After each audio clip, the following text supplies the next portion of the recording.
Welcome, Marna. Appreciate you spending some time here with us today and sharing your story. Just let me know if you want me to pull up those slides.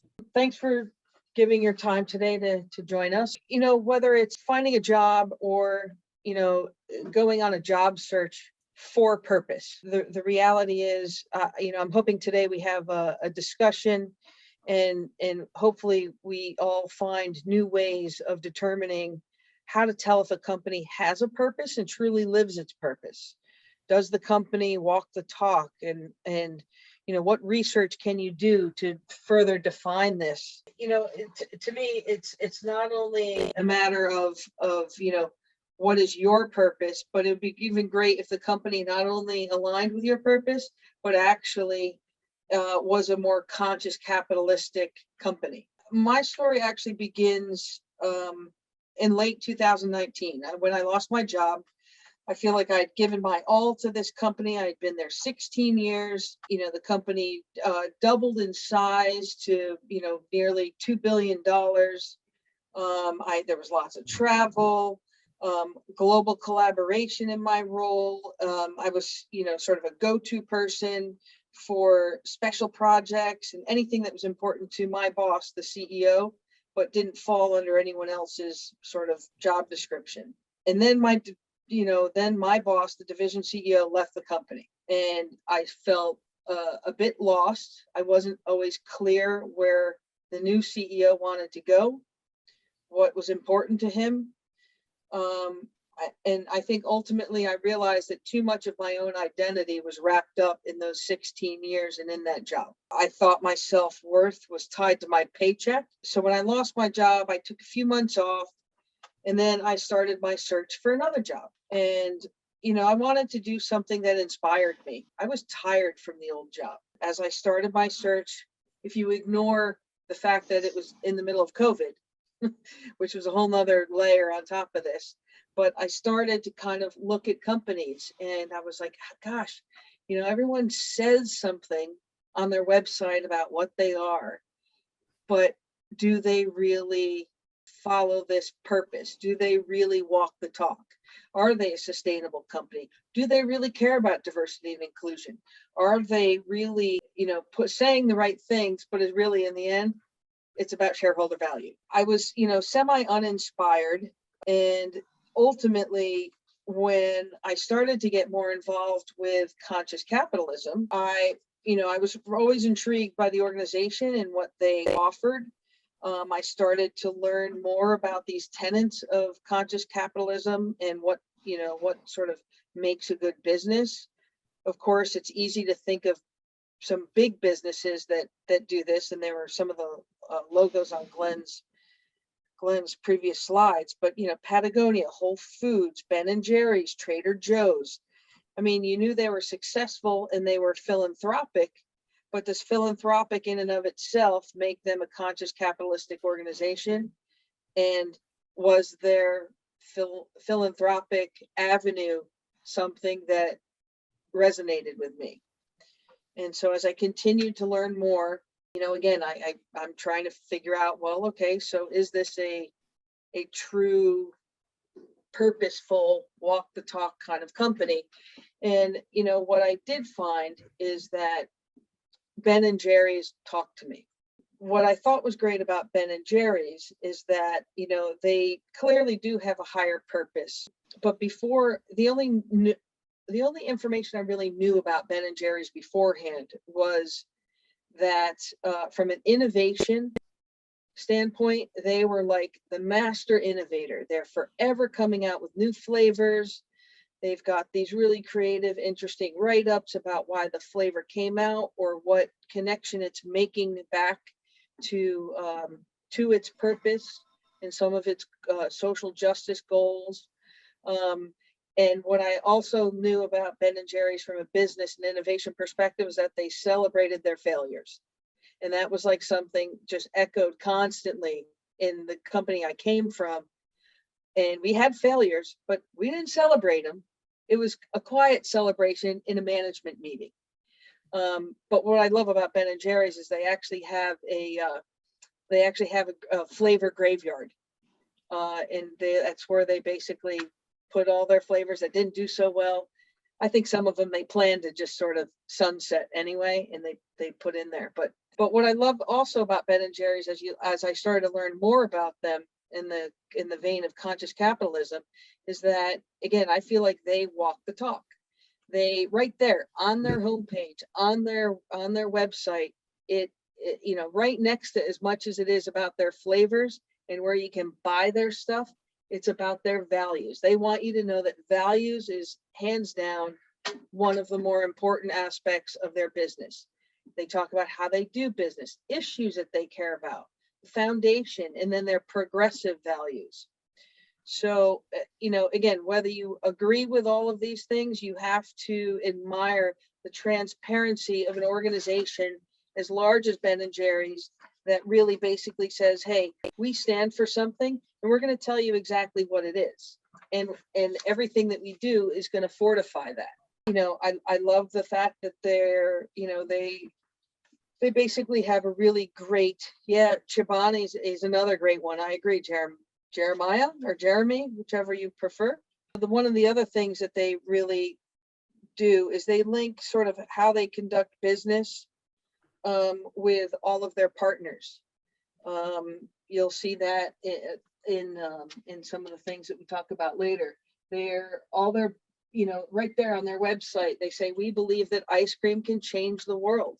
And that's sort of the motto that's echoed by every employee. So every employee is also hearing the message, believing the message, and sharing the message.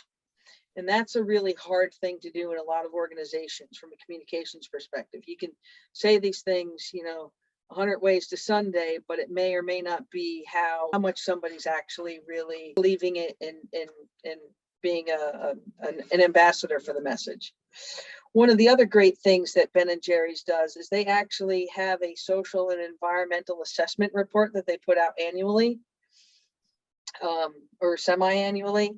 And again, there's not necessarily an organization that measures this stuff that they measure, but the point is that they measure it. They have an independent third-party auditor that comes in and looks at this. Again, to me, these are examples of a great company that clearly you could tell if they're this transparent and this open, they're clearly following their purpose and walking the talk of their purpose in all aspects of their business, whether it's the human rights and dignity aspect or environmental protection, restoration and regeneration, and social and economic justice. I think I ate more than my share of pints of Ben and Jerry's of Share the World, or with Colin Kaepernick nailing down, and it was dairy free, so I loved it. Again, just wanted to come back here and remind us all about those tenets of conscious capitalism, and because in the right hand corner there's a picture of Raj Sisodia, which is the person that Glenn had mentioned as a co-founder of this whole conscious capitalism movement. And I think seeing him speak recently gave me even more insight as to how to understand, if you really know it's a conscious capitalistic organization and one with a purpose. He talks about an acronym that he calls SPICY. And he's basically saying that SPICY is the main trait of a conscious company. If all of these interested parties are all aligned, you have a truly conscious organization.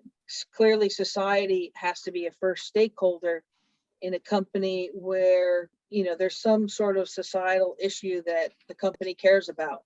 I mean, again, with Ben and Jerry's, they have, 3 main categories that they really care about. And what Ben and Jerry's is also able to do is they get their partners involved in these societal issues that they're trying to improve. They get clearly their customers involved. They're being environmentally conscious with how they're producing their product.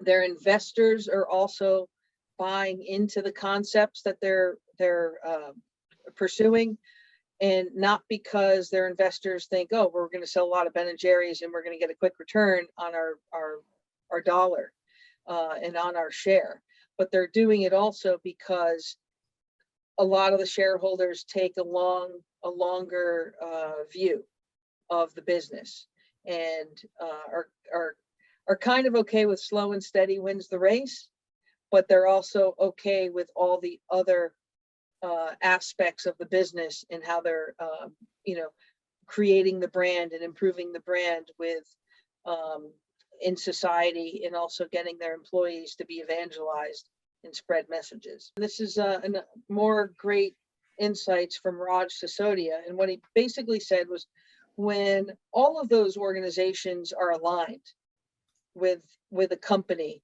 there's greater sales, faster growth, lower marketing costs, greater employee passion, all sorts of things that ultimately really help the financial situation of the organization. And so the point is that you can be a conscious organization and still have capitalistic success. Now, the one other thing that I wanted to point out, and it's aligned with sort of what Ben and Jerry's had done. So again, if sustainability is your thing, there are organizations that measure a company's progress towards sustainability, whether it's environmental sustainability, social and ethical sustainability, material sustainability, and so it's kind of, I don't want to say it's easier, but if you're looking for a company and sustainability is sort of something that really is important to you, you can find out, are they part of the Global Reporting Initiative, which has been around for almost 2 decades? Are they part of, are they Green Circle certified, which is an independent third party that basically will, help you to define your resource consumption in an organization and compare it from previous years with the hopes of showing that you've been able to conserve water or conserve electricity because you've put in geothermal or whatever. I mean, so they help companies track that kind of information. So those are 2 areas that you might, look at if you were interested in sustainability, and if the company you're pursuing is interested in that and really walking the talk. Now, here's a couple of examples that I'm hoping you all will, give some. We're going to kind of survey, like, do they walk the talk? So this is a picture of a home in Chile, a multinational company. There was a huge earthquake. It ruined many homes of employees in the organization. Maybe not full, like, disaster home and total rubble, but a home like this with lots of cracks, cracked windows, that sort of thing. The company set aside $50,000 for the local company to decide how to distribute or repair employee homes. They didn't publicize it internally, or externally. It's not part of a written credo or employee benefit. So what do you think? Do they walk the talk? Are they a purpose-driven or a conscious capitalistic company? It's hard to say, because they may simply be thinking on a practical level that it's easier for people to get to work if their homes are intact, or, same with some transportation issues. On the other hand, it does seem like a very generous gesture that was probably built a lot of loyalty.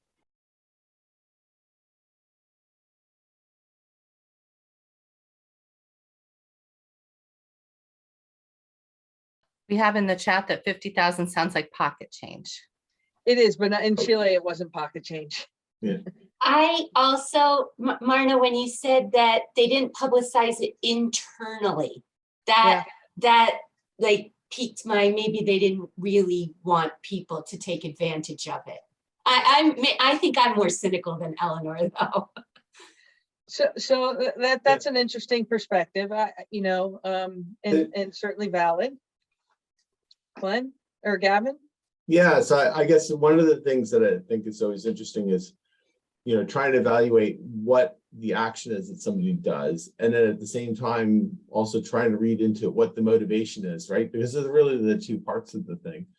It's, so it was, because sometimes people do things and it doesn't actually work out, but they did it from the right motivation, which is, an important aspect of the thing. And sometimes people do the right thing, but because of the wrong motivation, like Right. they're just, they're just trying to get people to work. So, all right, if we have to fix their house so that they're not fixing it so they can get in here and do some work or something, that kind of thing. So yeah, it's hard to evaluate those things. Unless It you is know really- them more Yeah, deeply. it is really hard. I agree. I think again, if the company was flush with cash that Mm. year, they were having good years. So, again, if they weren't having a good year, would they have done it? I don't know. Would, it's like there's a seed there of purpose. There's a seed there of conscious capitalism. Yeah. And there's many companies that you're going to find out there like this, very similar to this. They have like pockets of like great little activities and things that could all become part of a different kind of organization. And maybe you have to look at your job search or the company you might go after in a micro level. Like, what's the manager like? How long has that person been there? What drives them? Why do they do different things like builds for Habitat for Humanity, but the company as a whole don't, but that division does?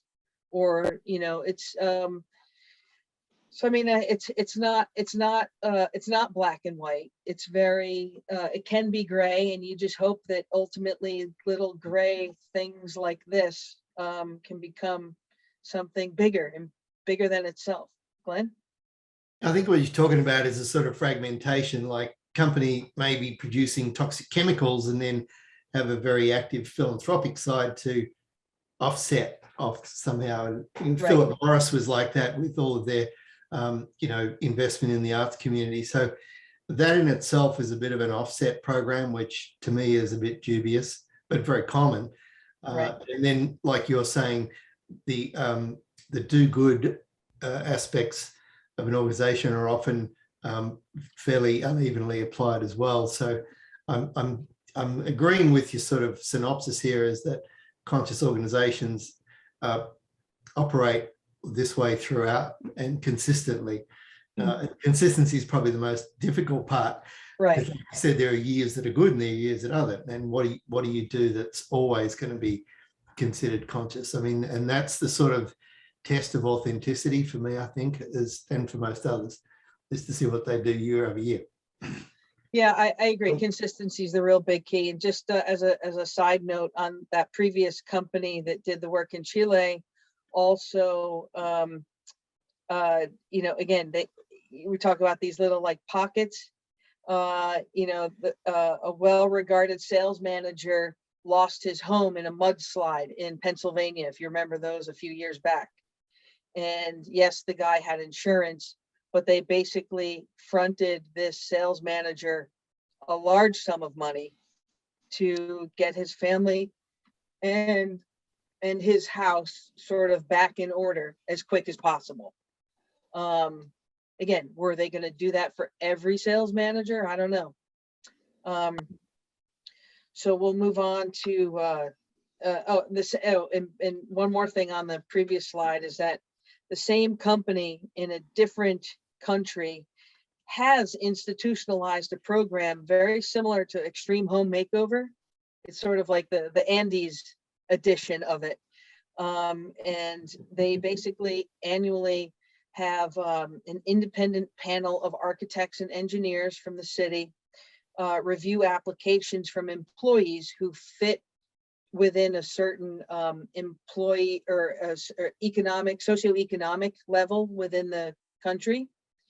And they review the forms and they basically award someone sort of the extreme home makeover for the year, and that the company pays for, and company employees and management all help as do the work.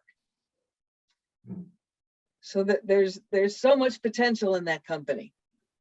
And I think, again, job searching and asking questions like that, do you have any programs that are one-offs, or are there programs that are institutionalized that, really help foster goodwill within the employee environment.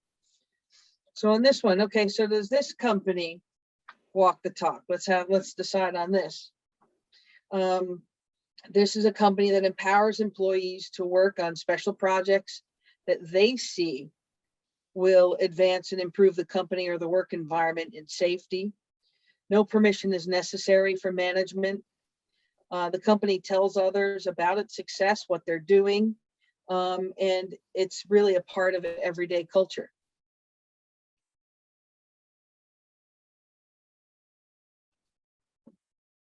That sounds more sounds promising, doesn't it? The autonomy piece means the company's not controlling it or trying to make it spin a certain way. If something doesn't work, you can always switch it back.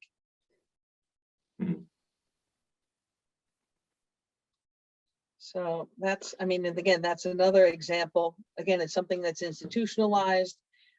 There's other companies that I know of that, have something similar, but it's not quite to this level of autonomy, where they basically, ask for ideas and they pick the 3 best ideas each month and implement them.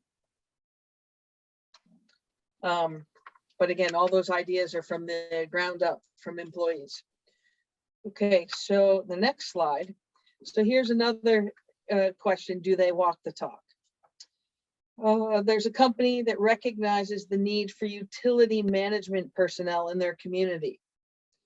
Like most industries, there just isn't a workforce rising up to do certain jobs.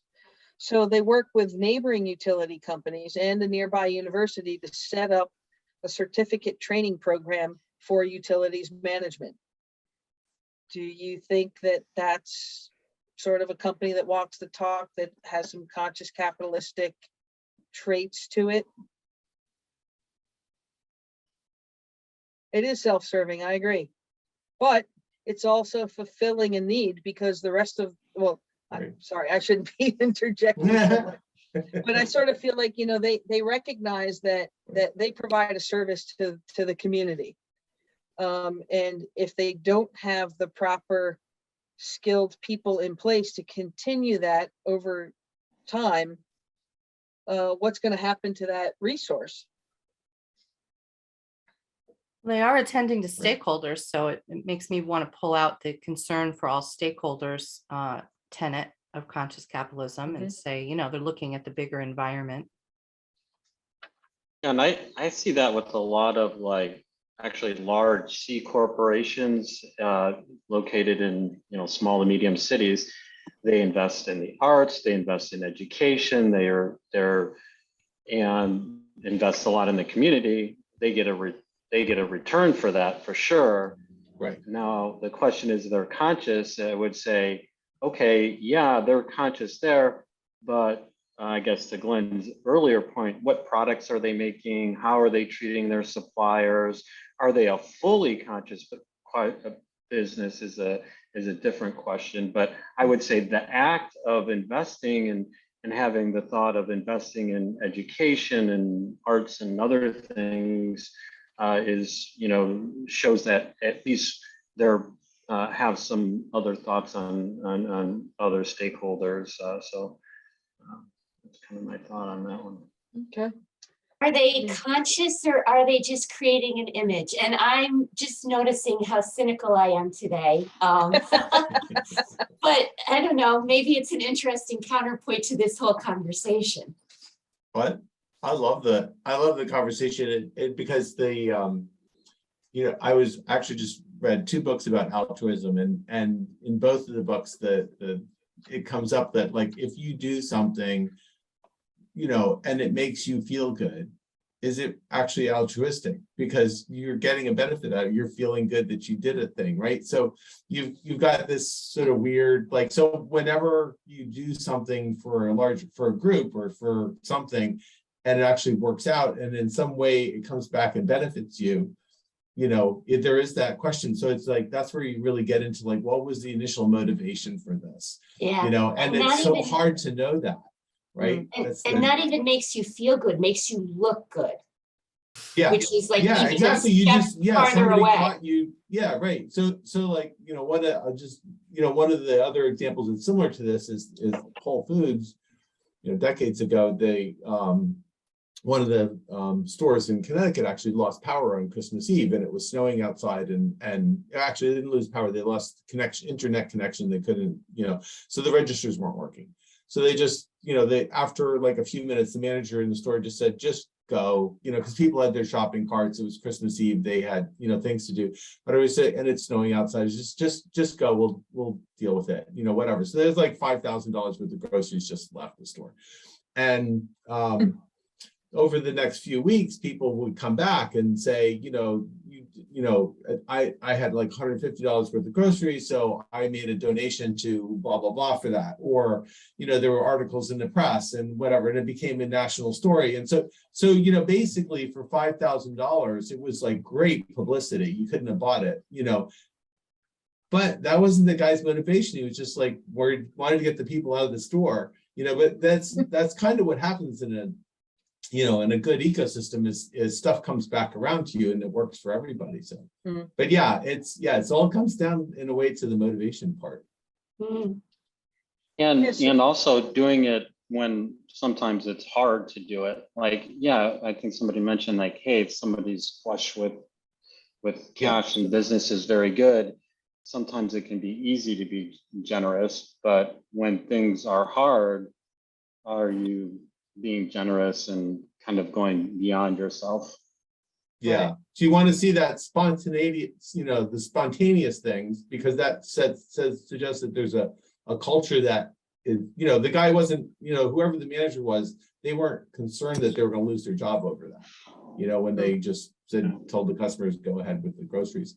So you know that's an indication, but then you also, I think, like Marna said, saying too, you want to see some of these things institutionalized too, because then that's an indication that they are serious about it and that they will, you know, come good times or hard times or whatever. This is what we're going to try to do. And so I bring up these examples mostly because, again, these are just different ways and different things that you're going to encounter during a job search. You might find that your company, the company that you're looking at, does do some of these things. And again, does the fact that they're, like, again, just even in Gavin's example, does the fact that the company didn't care about the money walking out the door, that the employee felt empowered enough to make that decision, is that the kind of company you want to work for? Is that is any of that like part of your purpose? Like, I want to be empowered, wherever I'm working, or, you know, I want to improve and provide educational opportunities in the community where I live. You know, that's a purpose for me. So would you want to go and work for this utility company that we talked about that put together the utilities management program? So, again, from a job search perspective, you might have to, like, it may not be so apparent and directly right there the way it is with Ben and Jerry's. They are so much more advanced than everyone else that it's so easy for them to communicate and be so transparent and absolutely aligned in everything that they're doing. These other examples make it a little more esoteric. You have to go down the rabbit hole with them a little bit to really understand maybe what is their, does this align with their purpose, or does this align with their way of working to take all those different constituencies in consideration for being a conscious capitalistic organization. I think it's really a lot about culture, Marna, and as you're sort of looking for a job search, you really want to make sure that your next move is going to align with your personal values and things. And we had a great conversation this morning with a future podcast guest, Gary Ridge, who's a culture expert, and he was saying that culture equals values plus behavior times consistency. Yes. And there's a lot of companies out there now with this sort of great mass resignation, that are sort of victims of that because they've never really established a deep-rooted culture, and it hasn't been authentic, it hasn't been consistent, and it hasn't been reflecting in their behavior. It might be a plaque on the wall, but is it actualized? So I think what's interesting now, and I love your perspective on this, because it's, as a future employee, you're really starting to think hard about culture and am I going to be working with people for the 90,000 hours, as Gavin always talks about, people that appreciate me, who I am. I can feel safe, I can be vulnerable, and I can feel valued in this community that I'm going to work in. So it's becoming a big question and a big jump off point for a lot of people, and it's a good time to assess whether they're real or whether they're faking it. There's a lot of fakes out there. Yep, I agree. And you don't know what a change within the organization will do. If you might have one regime of management that really is trying to make a difference in society with the way they're managing the organization and encouraging people to get involved in the community or other things, but then all of a sudden you get a new regime, and maybe it's all about money for them and all about shareholder value, and let's eliminate some of this other extraneous stuff, or let's limit what we do to a certain amount. But so the next slide, we start to get into sort of preparing your questions for your interview. So I feel like the what we've just talked about gives us some ideas of like those hidden areas that you might want to pursue to get a better idea whether you're aligned to be with this company. And so then again, if your thing is diversity and inclusion, you can go to the next slide. What's your idea of diversity?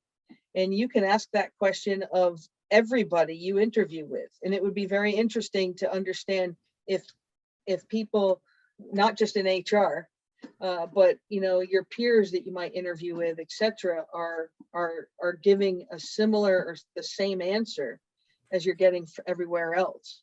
Who would you be working under? That goes back to that whole idea of you might have to look for the microcosm in the organization that aligns with a purpose that resonates more with you. It might be a manager that you kind of follow around to different areas as they progress in the organization as well. How do you foster inclusion? What are your, I always love that question. So what are your work hours? Well, we don't really set work hours, but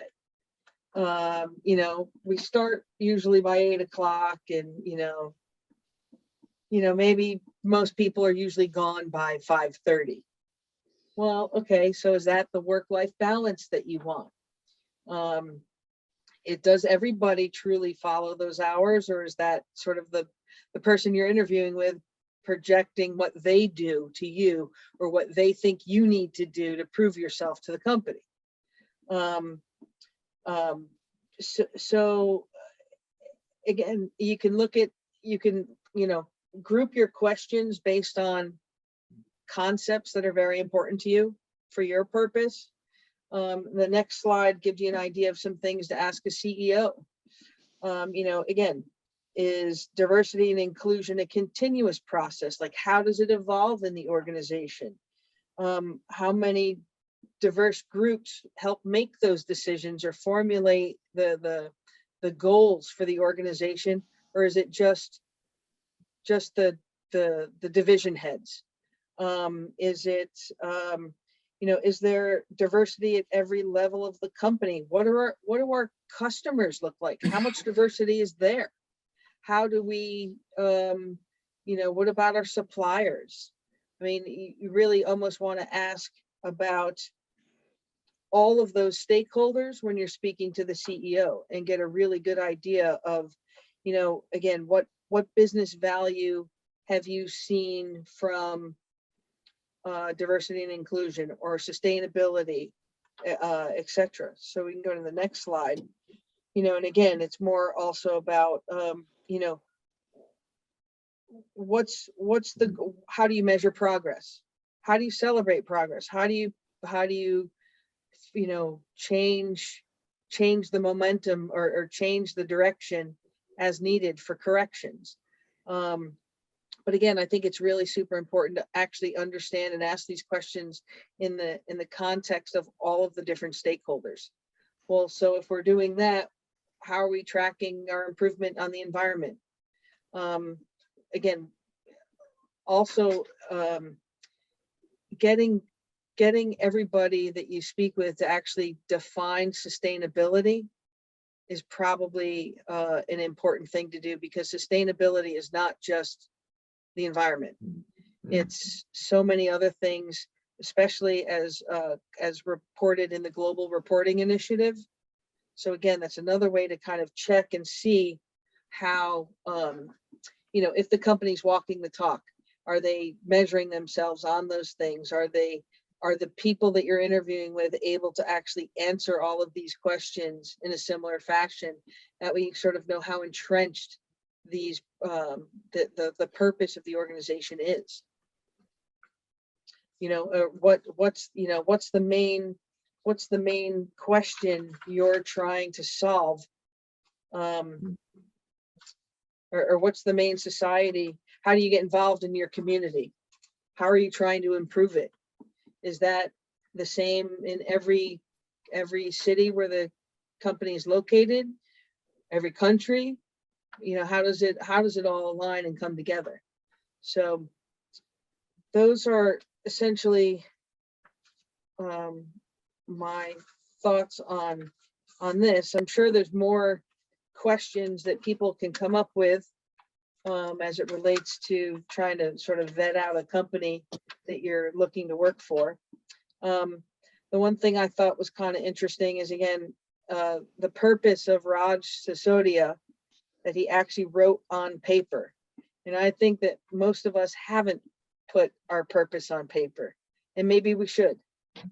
I think maybe we should before we start a job search. Like, what is your purpose that's going to bring you fulfillment and happiness? And when you find the right company that fortifies that, I think you're going to have a very happy, successful career. So for me personally, just, you know, I talked about when I lost my job. Well, the reality is I didn't go back and work for anyone. I'm working for myself. But my organization is, again, I'm doing something that I find fun. I don't care what it pays me. So far, it's not paying me a thing. And I realize not everyone has that luxury. But I basically started a coconut macaroon baking business, and 20% of my profits go to organizations that offer people opportunities who wouldn't normally have them. And I just feel like, whether it's been professionally at different times, socially, economically, you know, I've been afforded opportunities throughout my life. And those opportunities were, in some ways, I don't want to say life-changing, but really, really changing as to who I was or who I am now, and what's important to me. And so that's what's fulfilling me, and that's my purpose now. And I hope that anyone that works for me is aligned with that kind of purpose, and they understand what the organization is doing, why we're doing it, and they also can get on board with it too.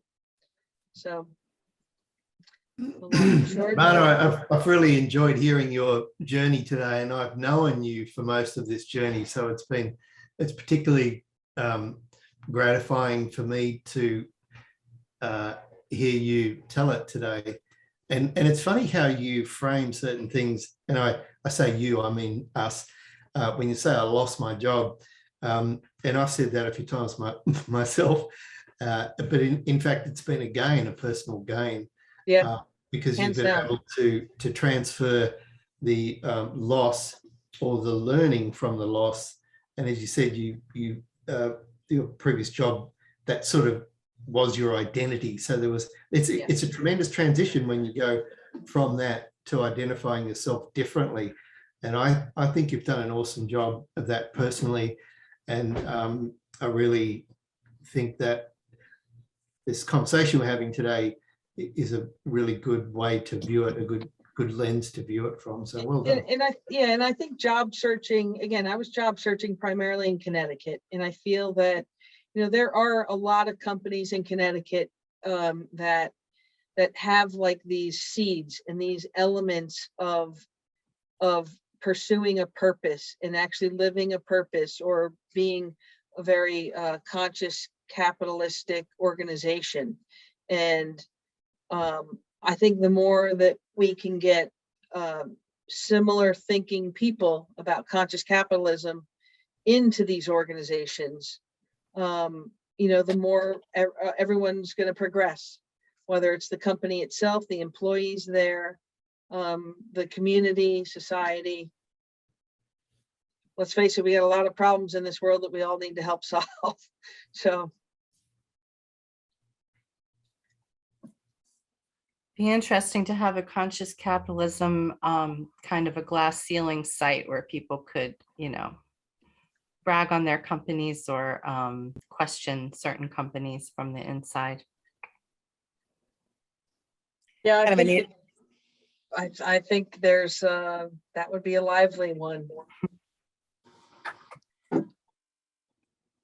I was just going to say that would be interesting, kind of like a glass door when you're evaluating for that purpose alone. Yes. But I think you'll get a lot of the mixed opinions like we did here, right? And that's a little bit dangerous because I could be cynical as well. And, you know, you're always because you think that way sometimes, but I think we just have to be grateful and appreciate when people do things. And it's just like volunteering for myself. When I go to volunteer, I volunteer to help somebody, but I always get more out of it myself. Was that selfish then that I volunteered? You know, like you can't double think it all the time. And I think, you know, even if it came for the wrong reasons, I think the more we see the right behaviors and the right actions, that they just will eventually multiply. So even if it started with the wrong motivations, you can tell sometimes when people are doing things for the publicity reasons, right? It doesn't belittle their contribution. You just may look at it a little differently. So the more we value that, the more we'll see it, I think. And the fact that there's only 4 core tenets of conscious capitalism makes it kind of simple to have those buckets and to carry that around as a checklist and to see how they all work together, to think, okay, how's the leadership being attended to? Have I heard, you know, purpose? Have all of those things naturally come up in a job interview conversation? I think they would if they're really walking the walk. Yeah, you would think it's probably a lead, right? A lead conversation for sure. And a lot of times, hopefully, you hear from them what their purpose is proactively, and you know, and you can see it. A couple things that I think are important questions that sometimes I would ask is like, what do you value out of this position or as employees, you know? And if it's like, you know, executing perfectly and, you know, hitting budgets versus, you know, creating culture and, you know, innovating, you know, that's you can tell a little bit, a lot about a company. And then I think the other thing to look at is what impact uniquely that I have or someone has that you can bring in to be impactful what you're doing. Because you could be with a great conscious company, but if you can't make an impact there, if you're not a good fit yourself, because in what you're allowed to do and what the scope is and whatnot, then sometimes it's good to walk away or recommend somebody else for the job. I had to do that. I had like a position that was offered that was an amazing position. I said to myself, this is just not a great fit for me. It was it was needed somebody with like much more banking experience. And so I had to recommend somebody with banking experience for it. Yeah, I think making an impact is really important, whatever company you're in. But Marna, super impressed with the presentation. Thank you for that. It was a great journey. It's been a long time since I've had to do one of these. And I thought to myself the whole time, why on earth did I say yes to this? Well, now you know why. I'm leaving with a lot more for it. So thank you. Yeah, you were fabulous and gave me lots to think about as well. So thank you. Your cynicism. Yeah. I think it's common that you end up getting some of that cynicism when you're inside the organization and they're falling below your expectations when it comes to some of this stuff. And I guess the question is that when you need to cut bait and leave, or is that when you need to is that when you think you need to just double down and find like-minded and like-thinking people and see what you can generate in a small scale and bubble up.